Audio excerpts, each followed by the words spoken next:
Hello guys, welcome to the Das channel. My name is Ben and I'm here with Dollar. And we are here at the Keta Fort where with Mr. James Okulu Akoli, the education officer for Fort Prinzenstein. Oh, okay. Thank you very much. Today we are here to explore the place and know the history about the place very well.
So, once again, you're welcome.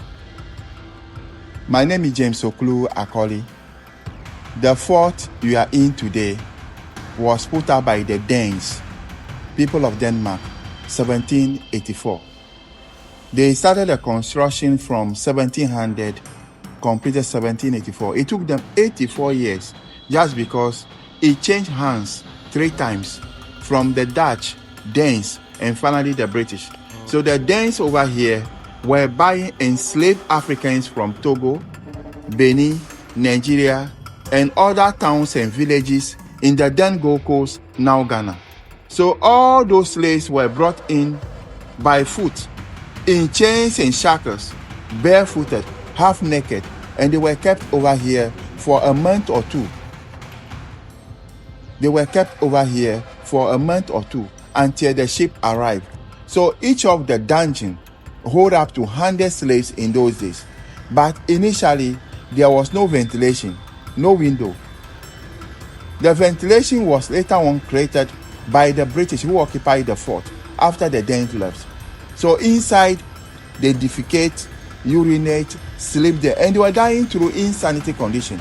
Even the water, they pour it under the door. They have to use their tongue to lick it. Food were thrown to them, they struggle for it, and finally, they use red hot iron with the name of the company on it to brand them for identification. The trade by then was so persuasive that even the smallest community, they have to go on a war path in order to secure slaves, to get arms, to defend themselves when attacked. An unfortunate one find their way to the slave market that we have, Atoko. The Atoko slave market, Ijala how Asim Manso, Salaga, Sandema, Bono Manso, Pikro, Tetekrachi, Hajanao slave markets. So the slaves were put on display and they were sold to the highest bidders. They also used shea butter, palm oil, rub their body to make them look very attractive to the buyers. So the shea butter also healed the wound they sustained during their journey through the thick forest to the slave market. Old among them, they were shaved to make them look younger. Samori and Babatus in the north, raiding, kidnapping, and all those slaves were channeled through Tetekrachi all the way down here. So when the slaves arrived, they were sorted, way branded, and then they opened their mouth to estimate their age by the state of their teeth. They count the teeth. When it's up to 32, they know they're fully grown adults. And they make 3 children the price of 1 adult. So the source of slaves to the fort at that time was through intertribal warfare. So the Europeans incited war among tribes just to get war captives. They set community on fire while people are running for their life. Then they kidnap them. They enter into people's houses while asleep. They captured them and they were brought down here. And there was a system in Anglo called Tokotolia, whereby when people commit crime, they were sent to our traditional capital, Anglogan. They were tried at Agowong. After finding that they are guilty, they were sent to the forest, Tokotolia. They were buried to neck, and crow come and pluck their eyes out, and they were left to rot over there. But on the way, they changed the system by selling those to the European living here. So this is the last fort in the eastern side of Ghana, to Togo, Benin, Nigeria. The last fort in the western side, that's Fort Apollonia, to Ivory Coast, like Cote d'Ivoire. Elmina Castle is the biggest, oldest in sub-Saharan Africa, known as St. George's Castle. It was built around 1482 by the Portuguese. Cape Coast Castle, 1664, by the British. So Cape Coast is a British castle. And then Christianborg Castle in Osu Accra, 1661, by the Danes, people of Denmark. So the Danes occupied from Osu Accra to Keta over here. Okay, thank you. So this is the female section of the fort.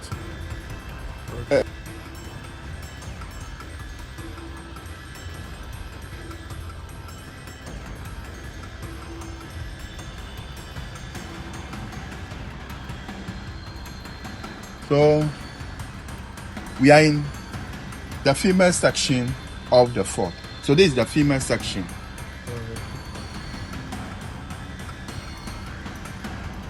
Across the passage over there, that's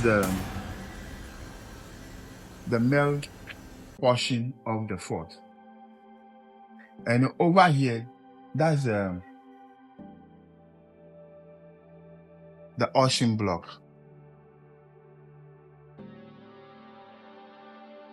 This is why they buy the slaves, selected them, and physically examined them before finally transporting them.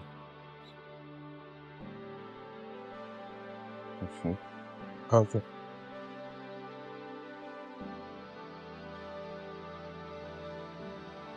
Over here, this was how the fort was before the sea destroyed part of it. Slave trade was a trade by barter. They were using brandy, whiskey, mirror, gunpowder, tobacco, textile, sugar in exchange for slaves. And later on, they started using cowrie. So 500 cowrie by female slaves and 300 for the male. The female were more expensive just because over there they produce, they give birth, and they were sold to other plantation owners.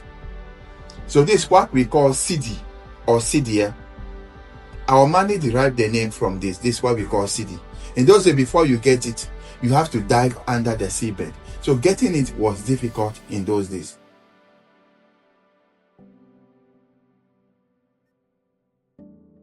Smoking pipe that were used to smoke tobacco was also used to exchange for slaves. One of the guns used to capture them, the stool taken from our chiefs, because they said no, they will not allow them to put out the fort. In building the fort, there was a war between the Anonos and then the Danes, known as the Sabagri War. The Sabagri War led to the building of the fort.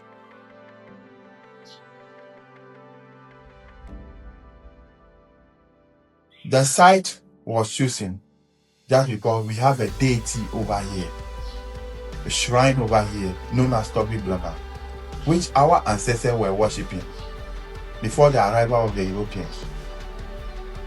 So they drove our people away from here to where they are now, Agbosumo.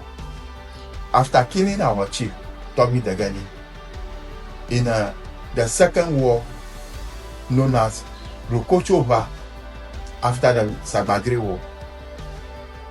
After the Sabagri War, there was another war between the people of Keta and then the Danes, known as Rukochova. Toby Degani was killed by Texines. So Texines was also captured by Toby Sapego along the coast of Tenuhedanau. Okay. And they used his body to make idol over there in the back of the Tenu market. So our people moved from here to where they are now. That's why people of Agbosuma celebrate Keta Tutuza for their migration from here to that end there. So the drum you are seeing over here was also used to wake the slave up. The drum was used to wake the slave up. The pictures we are seeing over here, this is an artistic impression about how they were captured, brought here, and finally transported to America. Danish, West Indies, St. Croix, St. Thomas, St. John, and then the Caribbean.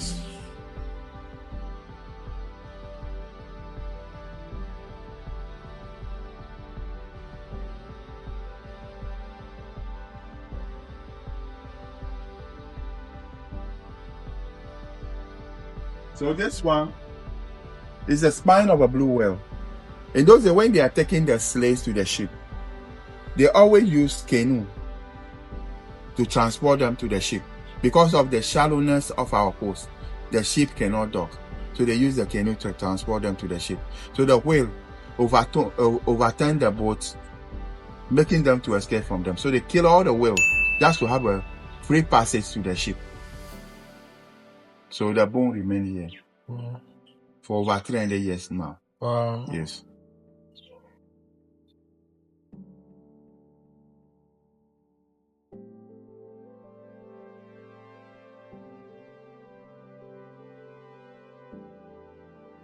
So this is what they used to weigh them. They weigh the slaves to see how heavy, strong, and fit they are before they buy. So the way the slaves weigh determines their price in those days.